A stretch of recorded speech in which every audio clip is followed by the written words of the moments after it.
todos.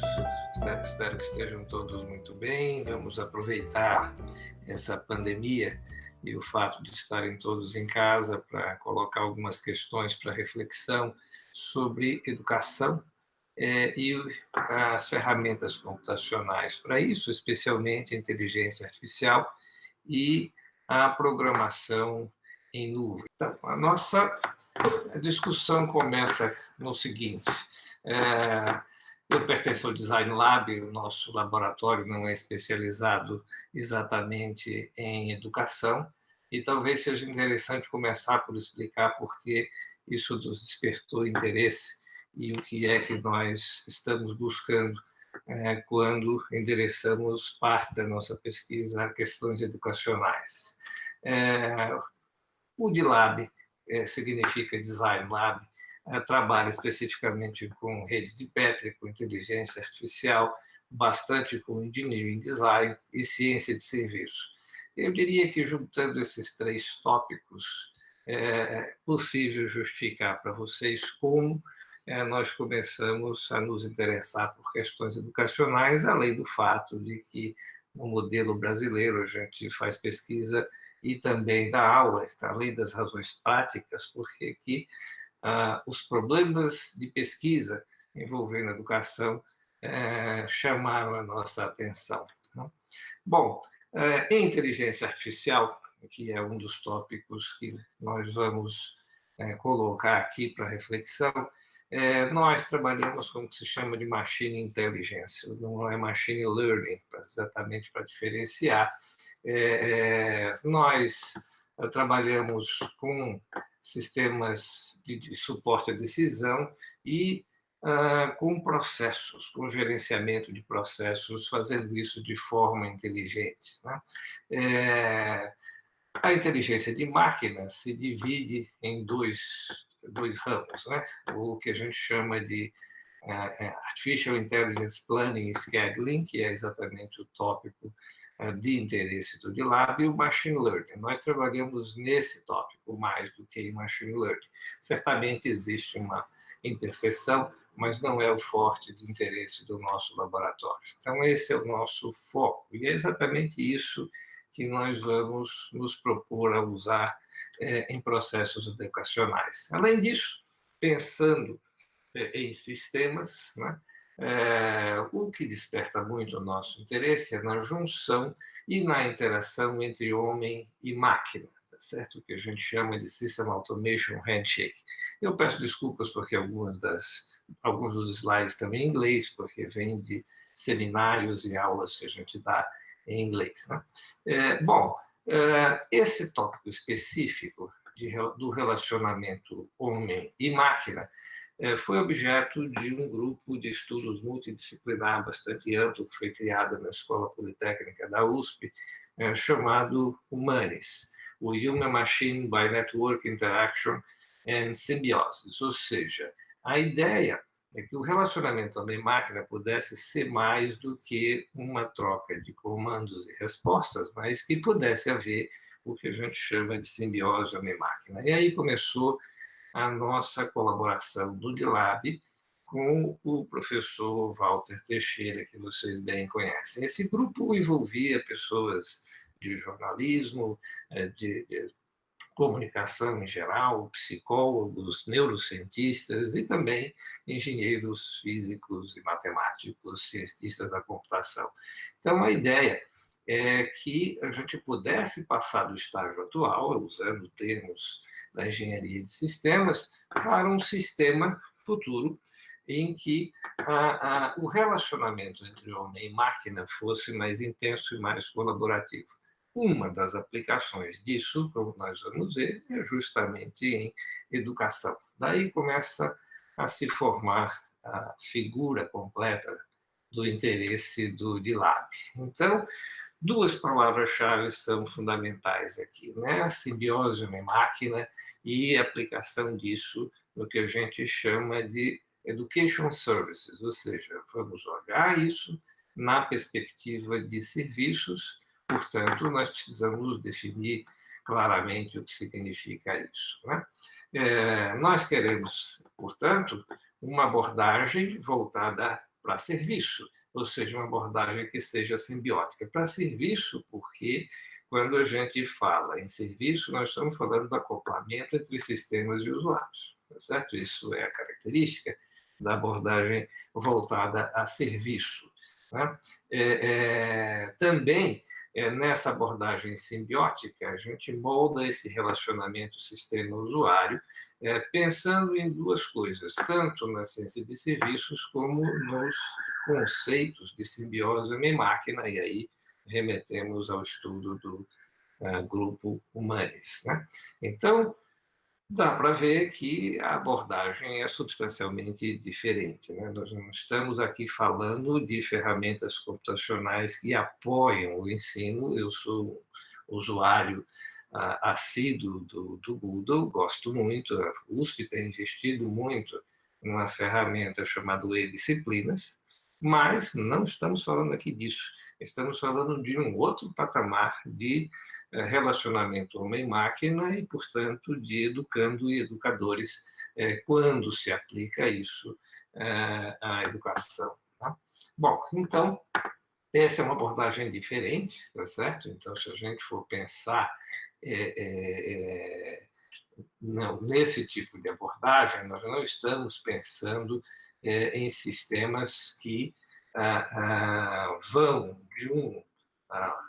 de uma abordagem muito tutorial, né? Que boa parte dos sistemas, especialmente aqueles sistemas que são destinados a estudantes do primeiro grau ou segundo grau, ou, no caso do ensino universitário, uma abordagem que a gente chama reflexa, ou seja, trata-se de levar para os sistemas computacionais, sejam sistemas web ou já sistemas colocados na nuvem, relações e processos que são característicos da sala de aula.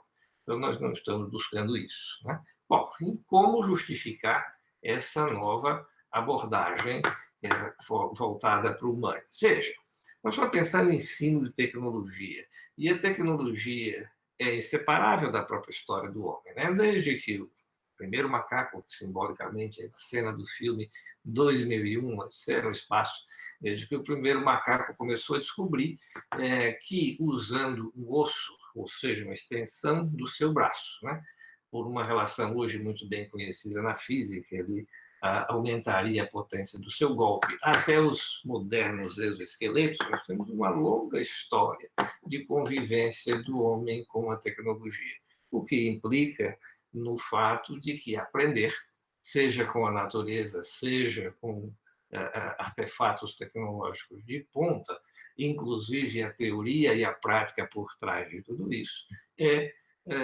uma característica da evolução humana, né? Tá certo? Então, nós dependemos, e hoje mais do que nunca, deste aprendizado. Então, essa é uma grande motivação e que nos levou a criar o Humanis. Existem algumas hipóteses ligadas a isso e que vão resultar no desafio que eu coloco aqui como reflexão para vocês.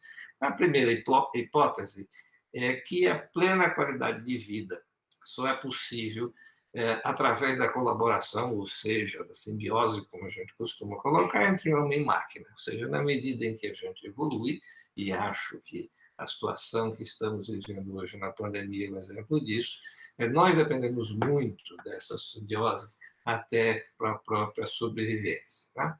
Essa é a primeira hipótese. A segunda é que a plena qualidade de vida no trabalho, na nossa relação do dia a dia, depende da capacitação e da formação de uma rede homem-máquina, ou seja, nós vamos estar sempre envoltos numa rede de artefatos que podem significar uma extensão da capacidade ou simplesmente um apoio, mas é essa rede, ou seja, cada homem está cercado, homem no sentido espécie, mas podem ser mulheres, evidentemente, mas cada pessoa está cercada de artefatos eletrônicos e o número desses artefatos sempre cresce, de modo que a relação de trabalho, a própria relação do dia a dia de sobrevivência vai depender disso. Portanto, nós dependemos não só do aprendizado digamos assim, clássico, aquele que se faz na escola. Nós dependemos da criação de cultura técnica, e a cultura técnica implica em aprendizado também, e aprendizado tecnológico. Portanto, o desafio é o seguinte: nós precisamos analisar e identificar as tendências atuais, a própria história da tecnologia, que nos leva à popularização de artefatos, tá certo? E sua simbiose com o homem, né? E precisamos trazer essa experiência também, tá certo? Um desafio maior para as universidades, para o treinamento, tá certo? E qualificação das pessoas, para que isso sirva, tá certo? Como elemento de evolução e de formação de profissionais também. Então, esse é o desafio que nós nos colocamos, tá certo? Desde a época do Humanes. O Humanes, infelizmente, teve se dissociou, porque uma das pessoas importantes virou diretor da Escola Politécnica, mas os grupos continuam trabalhando até hoje, especialmente o grupo de lado, e no nosso caso, em colaboração aí com o professor Walter, né? Bom, então, dito que este é o desafio, falta agora dizer o que tem a parte de serviço a ver com isso, né? Bom, se a gente fizer uma pequena análise, vamos ver o seguinte: esta coluna aqui representaria a distribuição da força de trabalho nos anos por volta de 1300 até pouco antes de 1800, né? Então, veja, especialmente em 1400 até 1600, 70% das pessoas se dedicava à agricultura, tá certo? Enquanto que, passando o que a gente poderia chamar de setor secundário ou industrial, que seriam grandes artesãos, ferreiros, etc., até o mestre-escola, a parteira, o barbeiro e assim por diante, tá certo? Que corresponderia ao setor terciário. Então, a gente tinha 70% das pessoas cuidando da terra, enquanto que, nesse setor chamado de serviço terciário, hoje em dia, isso aqui seria por volta de 1700, 1800, e os dias atuais. Os dias atuais, 70%, nos países desenvolvidos, 80%, cuidam de serviço, tá certo? Não mais da terra. E, ao contrário, tá certo? 10% antigamente cuidava de serviços, hoje só 10%, 5% dos países desenvolvidos cuidam do setor primário da agricultura. Portanto, o que a gente quer dizer? O mundo cresce e se desenvolve em volta do serviço, não da indústria. Apesar de tudo, a carga cultural que a gente tem de pensar na automação, nós somos um departamento de automação, inclusive de manufatura, apesar disso, tá certo? O foco do mundo está voltado a serviço, onde tem mais de 70% da população economicamente ativa.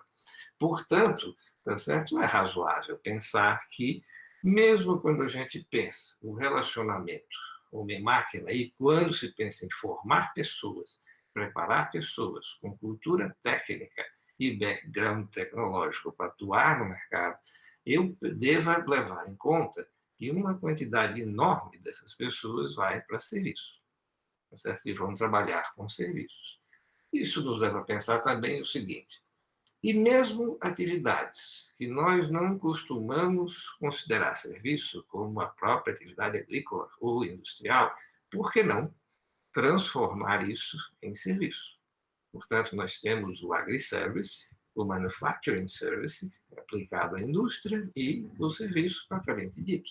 Bom, esse novo serviço pode se encaixar com sistemas de informação. Portanto, no primeiro passo, ele vai para a web, para sistemas computacionais e para frameworks baseados na web, e, num segundo passo, para a nuvem. Tá certo? Portanto, um sistema de serviço nós podemos definir como uma configuração, isso é uma definição clássica, vocês vão encontrar em 500 mil lugares na internet, tá certo? É uma configuração de tecnologia, de organização, de rede, tá certo? De redes de organizações, desenhada para entregar o que a gente chama de serviços. Serviços é um processo, tá certo? Que pode ser relacionado com computação, tá certo? Mas também que envolve recursos, transferência de material entre o sistema, chamado sistema, e o usuário, tá certo? Para que esse possa satisfazer necessidades, desejos, tá certo? E qualquer aspiração que possa ter de lazer, de produção, do que for, tá certo? Então, o serviço tem aí uma característica diferente do que a gente costuma associar a produto. Se eu tiver um produto, na medida em que esse produto seja fabricado, ele é vendido, transferido para o usuário, e daí em diante a organização responsável pela fabricação desse produto deixa de ter qualquer responsabilidade pelo relacionamento deste com o usuário. Né? No serviço é diferente. Tá certo? No serviço, a relação entre o produtor do serviço e o consumidor nunca deixa de existir. Vocês podem ver que acontece hoje mesmo na indústria clássica, como é a automotiva. Né? Ela sempre está procurando defeitos, problemas, fazendo recalls, etc. No serviço propriamente dito, isso é feito de maneira muito mais forte. Né? Bom, no caso da educação, já é sabido, certo, pelo grande carga, especialmente no ensino tecnológico, da reciclagem de mão de obra, que quem prover serviço educacional e treinamento e aquele que absorve nunca perdem o relacionamento. Pode não ser a mesma organização de ensino, mas isso vai mudar entre organizações distintas. Mas provedor de ensino e de formação e consumidor nunca se desligam, tá certo? Isso já é verdade desde o século passado. Né? Bom, sendo assim, o que a gente pode esperar? Para criar serviços agora mais fortes e mais inteligentes, tá certo? E capacitados para não só trocar comandos, mas, e além disso, eu preciso dos métodos de inteligência artificial. Não vou entrar na parte formal, não é a intenção nessa pequena palestra. Né? Porém, veja, nós precisamos passar e mudar de abordagem, tá certo? Do que a gente chamou aqui de abordagem tutorial, aquela que sistemas do tipo BUS e etc. usam, preparados para trabalhar o ensino secundário, e também o que a gente chamou de abordagem reflexa, o que se usa nas universidades, às vezes associados a ferramentas de suporte, ou seja, aqueles que, embora sejam eficientes e bastante fortes, o que fazem é transferir para o sistema computacional parte dos processos, mesmo que num formato diferente, mas em essência a mesma coisa do que acontecia antes na clássica sala de aula. Né? E nós estamos buscando isso, estamos buscando uma coisa diferente, o que nós chamamos de abordagem de serviço, abordagem simbiótica, tá certo?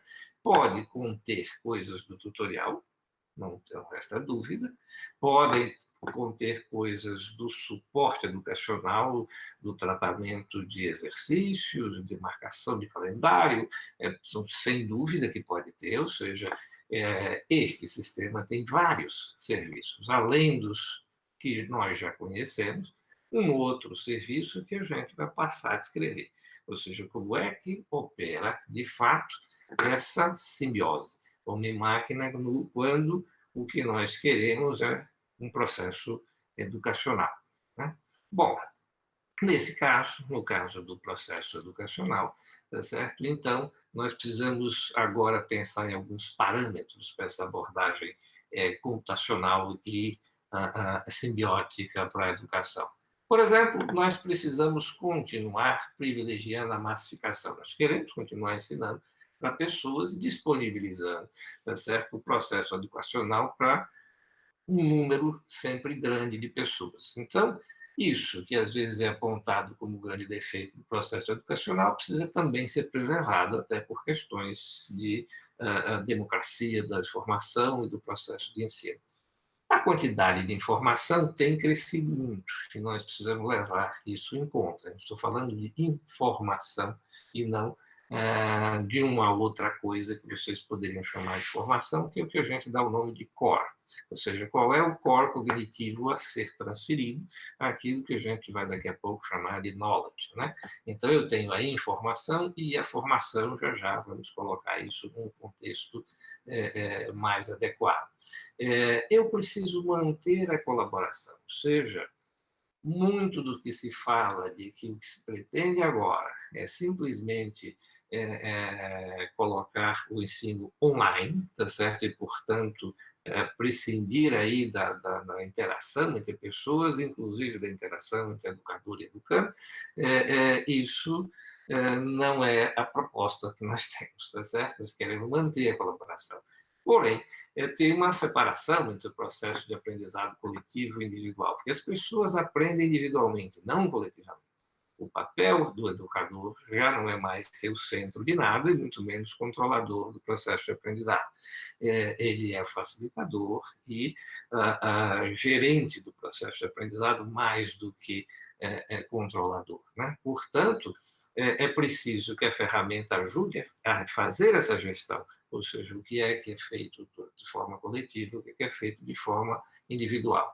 E, basicamente, o nosso objeto de estudo são essas duas coisas, né? É certo, isso aqui são parâmetros que nós sabemos que tem que ser seguido, obedecido, mas que já existem trabalhos inúmeros a respeito, é certo? Não constituiria novidade alguma trabalhar em cima desses três parâmetros. Então, vamos nos concentrar nesses dois, tá certo? Portanto, isso significa que eu tenho um núcleo que é a base do conhecimento, tá certo? Eu não digo mais ser transferido, mas a base do conhecimento a ser adquirido, tá certo? Mais do que transferido, não é propriedade do educador, e tem um cinturão protetor, seguindo aí o que propunha o Emil Lakatos, né?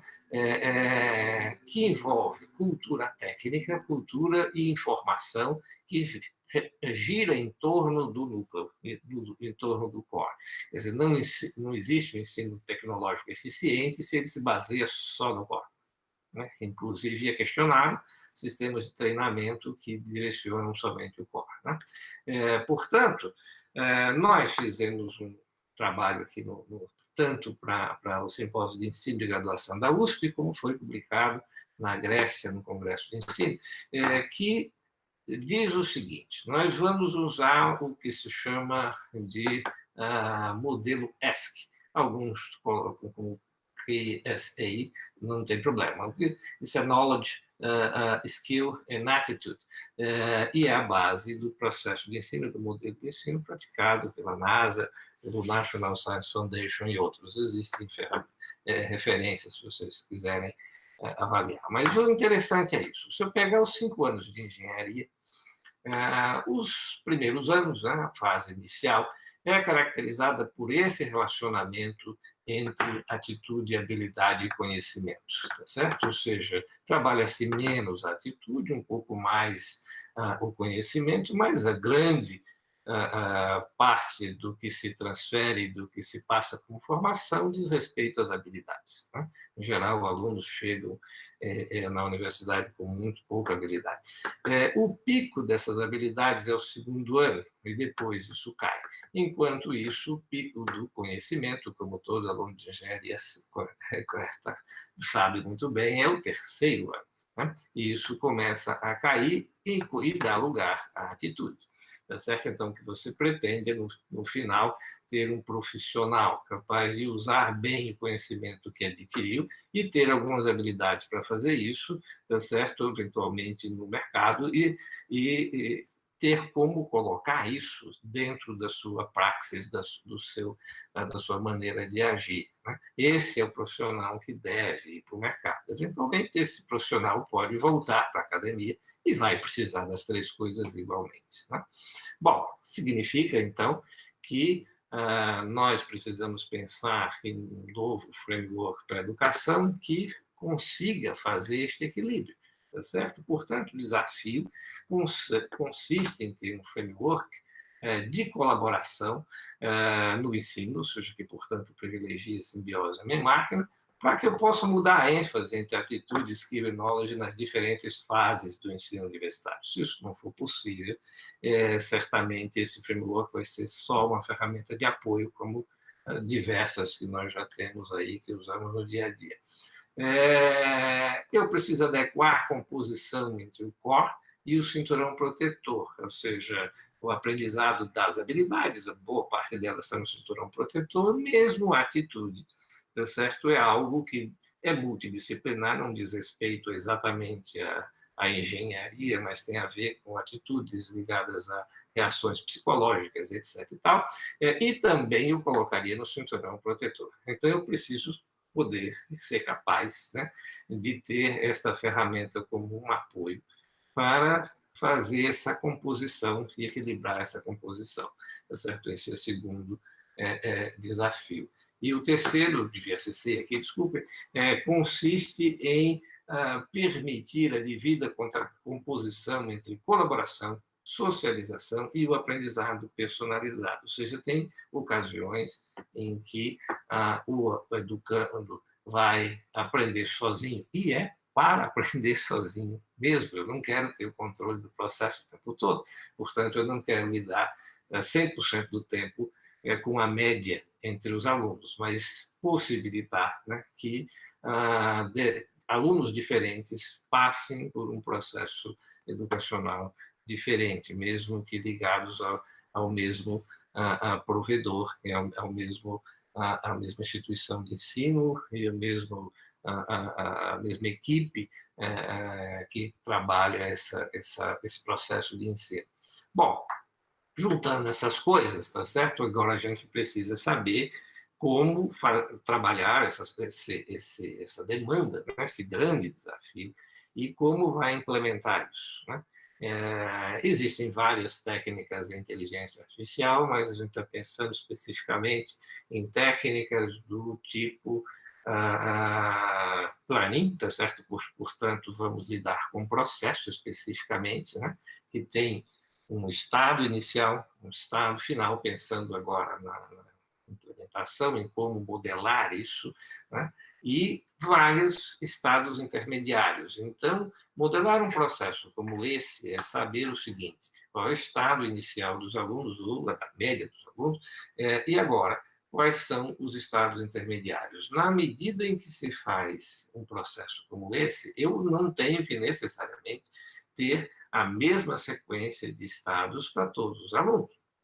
Portanto, o estado final é o mesmo, o inicial pode ser uma média, atribuída como a mesma para todo mundo, tá certo? Mas os estados intermediários são diferentes, desde que cheguem nos mesmos objetivos, tá certo? Então, o que a gente pensa é usar rede semântica, tá certo? No caso de inteligência artificial, e processos de planejamento, de planning, para fazer essa base conceitual. Isso implica, inclusive, em planejar desta forma o conteúdo programático das disciplinas e até do curso inteiro, né? Bom, para isso, a gente precisa de uma ferramenta realmente bem forte, né?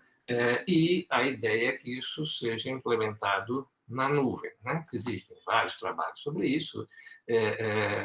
O Amir é somente um deles, vocês podem achar uma bibliografia farta a esse respeito.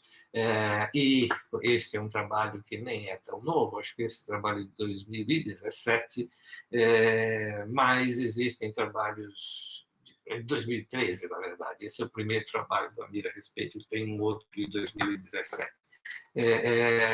Mas existem trabalhos de 2019, 2020, ou seja, essa não é uma questão fechada, é um problema de pesquisa ainda em aberto, né? Bom, então, este é o desafio que eu proponho para vocês aí durante a pandemia, para que a gente possa pensar, tá certo, em métodos e como abordar esse problema educacional dentro desse escopo de pesquisa que eu acabei de colocar. Ou seja, nós estamos pensando em usar a inteligência artificial, basicamente planning, também um pouco de sistemas baseados em conhecimento, redes semânticas, tá certo? Técnicas de simbiose homem-máquina, especialmente baseadas no autor, eu imagino que o Walter já colocou para vocês, o Leader, né? E métodos característicos da engenharia de programação de sistemas e frameworks na nuvem, né? Mas especialmente Kubernetes, né? Então, esse é o desafio, né? Se vocês se interessarem por isso, podem tentar avaliar a real possibilidade de montar uma ferramenta como essa. Nós estamos fazendo isso aqui na Escola Politécnica da USP. Né? Bom, é isso, por favor, fiquem tranquilos, pacientes em casa, tá certo? Até que essa pandemia possa nos deixar em paz para que a gente volte, não digo exatamente o que era antes, né, mas volte às atividades normais e também presenciais. Até mais, então.